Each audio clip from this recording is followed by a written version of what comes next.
My husband's family inherited silence. For 47 summers, every child who turns 9 disappears into the woods behind the old farmhouse at sunset. They emerge at sunrise, changed, one of us, clutching a story about a buried box and a family heirloom they found. No one ever asks what really happened in the dark. When my mother-in-law called to lock in Lily's date, her voice was bright, rehearsed. I said, "Lily won't be going." 10 seconds of nothing. Then, "You don't get to decide that. It's tradition." She hung up. That silence wasn't empty. It was waiting. I refused to let my child attend a family tradition. My husband's family has done this ritual every summer for 47 years. Every child in the family participates when they turn 9. My daughter Lily just turned 9 last month. When my mother-in-law called to confirm the date, I told her Lily wouldn't be attending. The phone went silent for 10 seconds. Then she said something that made my blood run cold. "You don't get to say no to this. It's tradition." She hung up before I could respond. That night, my husband came home from work looking furious. His mother had already called him. "Why would you tell her Lily's not going?" he demanded. "Because I don't want our daughter participating in something I know nothing about." He crossed his arms. "It's a family thing. You wouldn't understand." "Then explain it to me. What exactly happens in this tradition?" He looked away. "I can't tell you.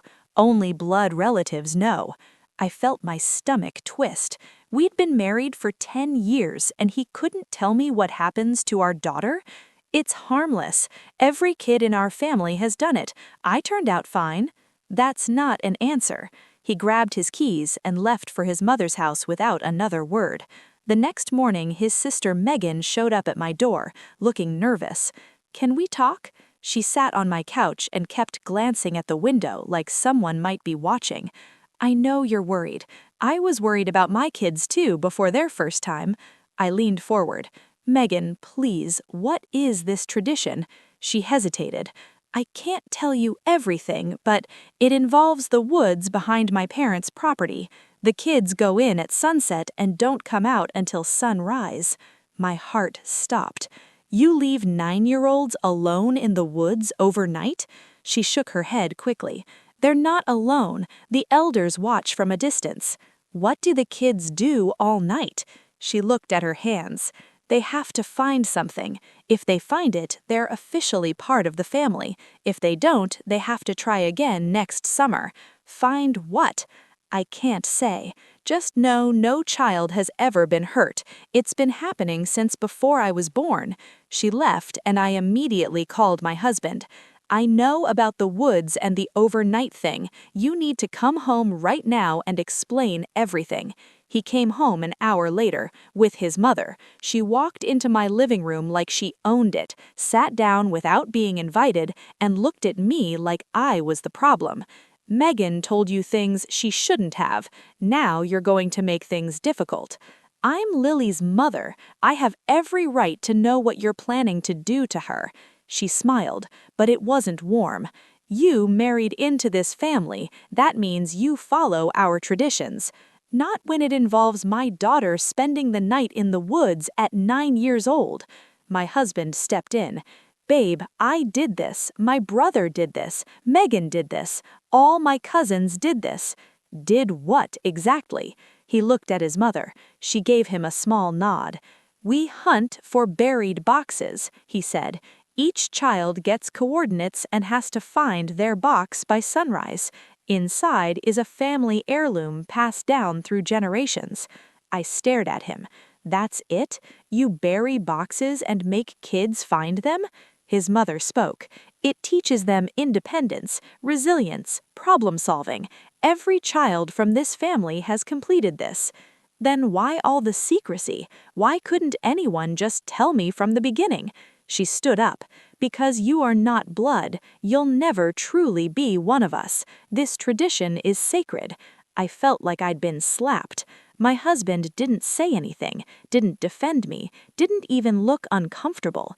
That's when I realized this wasn't about a treasure hunt, it was about control, about making me feel like an outsider in my own family, about establishing that their traditions mattered more than my concerns as a mother.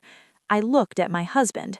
If Lily participates, I'm taking her to my parents' house for the summer instead. His face went red. You can't do that. Watch me. His mother stepped forward. If you keep Lily from this tradition, you will regret it. I grabbed my phone and started recording. Say that again for the camera. She froze. My husband grabbed her arm. Mom, let's go. We'll figure this out later. They left without another word. That night, I called Megan. She picked up on the first ring. I heard what happened. Are you okay? I asked her only one question. What really is in those boxes? Long silence. Then she whispered something that made me pack Lily's bag that same night. The boxes aren't filled with heirlooms. They're empty. The real tradition is seeing which children give up and which ones learn to lie about finding something that was never there. Lily and I left for my parents' house the next morning.